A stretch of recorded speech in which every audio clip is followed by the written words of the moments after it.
নবী সাল্লাল্লাহু আলাইহি সাল্লাম আবু তালেবকে কালেমা পড়াবার জন্য কি পরিমাণ কাঁদছে, চেষ্টা করছে। শেষ মুহূর্তে বলছে, চাচা চাচা কালেমাটা পড়েন না চাচা। বলছে না, মানুষের কাছে বেইজ্জতি হব, পড়বো না, মানুষ লজ্জা দিবে। আল্লাহ নবী সাল্লাল্লাহু আলাইহি সাল্লাম বলছে, কানে কানে বলেন, আমি কাউকে শোনাবো না, আমি শুধু হাসরের মাঠে বলবো, মৃত্যু পর্যন্ত চাচা ওয়াদা দিলাম জগৎবাসীকে শোনাবো না আপনি ঈমান আনছিলেন, কানে কানে কন। আবু তালেব বলছে না, কানে কানেও বলবো না। এবার নবী বলে চোখের পানি ফেলতে ফেলতে, চাচা এমনও কইতেন না তো, ঠিক আছে চাচা আমি কালেমাটা পড়ি, আপনি শুধু ঠোঁটটা নাড়েন, আপনি শুধু ঠোঁটটা নাড়বেন, আমি হাসরের দিন বলবো মাওলা আমার চাচা কালেমা পড়ছিল এজন্য ঠোঁট নাড়ছে, এর সুযোগ দেন। চাচা বলছে না না না, আমি ঠোঁটও নাড়বো না। আল্লাহ নবী তখন অঝরে কাঁদতেছিলেন আর চোখের পানি ফেলে বললেন, চাচা আপনি জাহান্নামের আগুনে জ্বলবেন, আমি সইব কেমন? আবু তালেব নাফরমান তখন কি বলছে জানেন? আন্নারু খায়রুম মিনাল আর। মুহাম্মদ, মানুষের কাছে লজ্জা পাওয়ার চাইতে আগুনে জ্বলা অনেক ভালো। বাপ, নিজেদের জিন্দেগিতে একবার ভাইবা দেখেন, আমিও ভাবি আপনিও ভাবেন এমন আচরণ আমার মধ্যে আছে কিনা। 3 দিন ধরে যে বাড়িতে মেয়ের বিয়েতে ছেলের বিয়েতে যে ডেকসেট বাজাইলেন, কারে খুশি করার জন্য? হ্যাঁ, 1 লক্ষ টাকার গেট, এরপরে গায়ে হলুদের এই নগ্ন অনুষ্ঠান কার জন্য করলেন? বেড়া বেড়ি সব যুবক যুবতী সব একই মাইক্রো প্রাইভেট কারের ভিতরে যাতাযাতি করে বহাইয়া একখান থেকে একখানে নিলেন, কার জন্য? পুরা প্যান্ডেলের ভিতরে একসাথে বেড়া বেড়ি একত্রে খায়, নাচে, গায়, ফুর্তি করে, কার জন্য? শুধু সমাজ, সোসাইটি, পরিবেশ, সোসাইটি মেনটেন করছেন, সমাজ মেনটেন করছেন। ছেলেরা চাইছে, মেয়েরা চাইছে, বাচ্চারা চাইছে, এতে হেতে চাইছে, তো মালিক তিনি কি চাইছিল? ওনার কথা মনে হয় নাই? রাসূল সাল্লাল্লাহু আলাইহি সাল্লাম তার কথা মনে হয় নাই? বলেন, কিয়ামতের দিন নবী সাল্লাল্লাহু আলাইহি ওয়াসাল্লামের কাছে কোরআনে আছে, ফাকাইফা ইদা জিনা মিন কুল্লি উম্মাতিন বিশাহিদ ওয়া জিনা বিকা আলা হাউলা'i শাহীদা।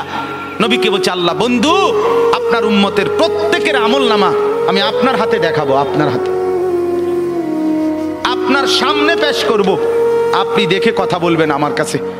সুপারিশ আপনি কইরেন, মানা নাই, কিন্তু আপনি দেখে করবেন। রাসূলুল্লাহ সাল্লাল্লাহু আলাইহি সাল্লাম যদি হাসরের ময়দানে এরকম আমলনামা খুলে উল্টায় আর পৃষ্ঠার পর পৃষ্ঠা দেখে ফজর নাই, জোহর নাই, আসর নাই, মাগরিব নাই, এশা নাই, শনিবার রবিবার, মদ জুয়া, অবৈধ উপার্জন, গান বাদ্য, নাটক, সিনেমা, জিনা, ব্যভিচার, বেহায়া, বেপর্দা সব উল্টায়।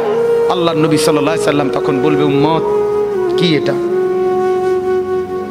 উম্মত আমার 23 বছরের এত চোখের পানির কথা একবারও মনে হয় নাই?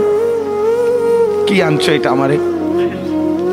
উম্মত তুমি জানো না আমি যে তায়েফের পাথরের আঘাতে পুরা পিঠ চালনির মতো ঝাঁঝরা বানায় ফেলছে আমার? শোনো নাই তুমি? আমারে যে উহুদের ময়দানে দান দান শহীদ করে রক্তাক্ত করছে, তুমি শোনো নাই?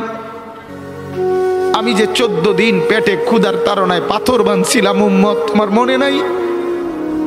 একবারও শোনো নাই আমার ক্ষুধার কষ্ট, আমার পিঠের ব্যথা, আমার দাঁতের ব্যথা, আমার কাঁধে 2টা কড়া ঢুকে গেছে উম্মত।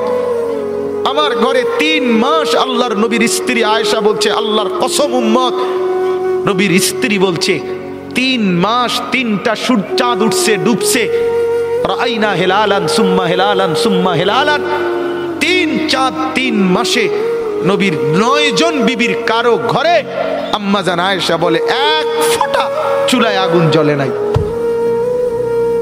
মা আওকাদাত ফি আবিয়াতে রাসূলিল্লাহ নারুন, নবীর একজন বিবির ঘরেও আগুন জ্বলে নাই।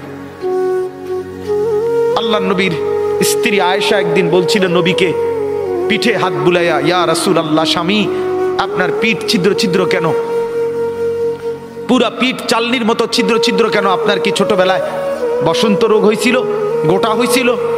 আল্লাহর নবী চোখের পানি ফেলে বলছে, আয়েশা তুমি জানো না আমার এই পবিত্র দেহে তো কোনোদিন মশাও বসে না, মাছিও বসে না, পোকা বসবে কেমনে?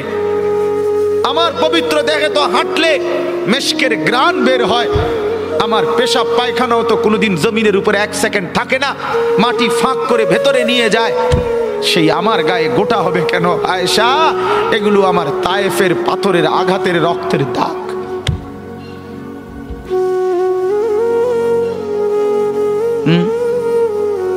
বলো না বাপ, কিছুই মনে হইল না? এভাবে ভুলে গেলেন, ভুলে গেলেন? রাসূলুল্লাহ সাল্লাল্লাহু আলাইহি সাল্লামকে একবারও মনে হলো না? আল্লাহকে ভালোবাসেন, নবীকে ভালোবাসেন, আখিরাত চিনেন? এই বাপ, আমি আপনাদের সন্তান, যে আল্লাহর কোরআন যে ধরে নাই, ছোঁয়ে নাই, পড়ে নাই, বিশ্বাস করে পড়ার কোনো মজা, লেখার কোনো মজা, জ্ঞানের কোনো মজা, শিখার কোনো মজা, জানার কোনো মজাই সে পায় না। আপনি যেন কিছুই পান নাই, তেমন কিছু পান না। এতটি ফইরা এ ভাত তরকারি যায়, ইডি এমনি খাওয়া যায়, দূর মিয়া, এগুলো এমনি মিলান যায়। এ ভাত দুগের লাগে এত এত মেহনত করন লাগে না। অল্প কয়টা ভাতের জন্য, বিল্ডিং একখান করণের জন্য এত কিছু করতে হয় না, এত কিছু করতে হয় না। অতএব দয়া করে, মেহেরবানি করে, হাত জোর করে অনুরোধ, আপনি শিখেন, কোনো মানা নাই। আপনি বৈশ্বিক সব পড়া পড়েন, আপনি সব শিখেন, কিন্তু তার উপরে আল্লাহর কোরআন রাখেন, রাসূলুল্লাহ সাল্লাল্লাহু আলাইহি সাল্লামের সুন্নাহ রাখেন, দিন শিখেন, আল্লাহর কোরআন একটু একটু করে পড়তে শিখেন। আল্লাহ তাআলা আমাদের প্রত্যেককে তৌফিক দান করেন। নিয়ত করেন যে কোরআন পড়বেন ইনশাআল্লাহ, বলেন ইনশাআল্লাহ, বলেন জোরে সোরে বলেন ইনশাআল্লাহ। আল্লাহ তৌফিক দান করেন। একজন যুবক, আমার বাপ, আবারও বলছি, আবারও অনুরোধ করছি, জীবন শোনাটা, আল্লাহর কথা শোনাটা খামখেয়ালি বানায়েন না। ইডি হুজুররা কয় মাইতো নাই তান কইবই, আপনি আমি শুনলে শুনলাম, না শুনলে না, না না না, এটা খামখেয়ালি না, খামখেয়ালি না। ও চিরেই আপনিও কবরে যাবেন, আমিও কবরে যাব, ঠিক কিনা বলেন না কেন? খুব দ্রুত। আল্লাহ তাআলা আমাদের প্রত্যেককে তৌফিক দান করেন।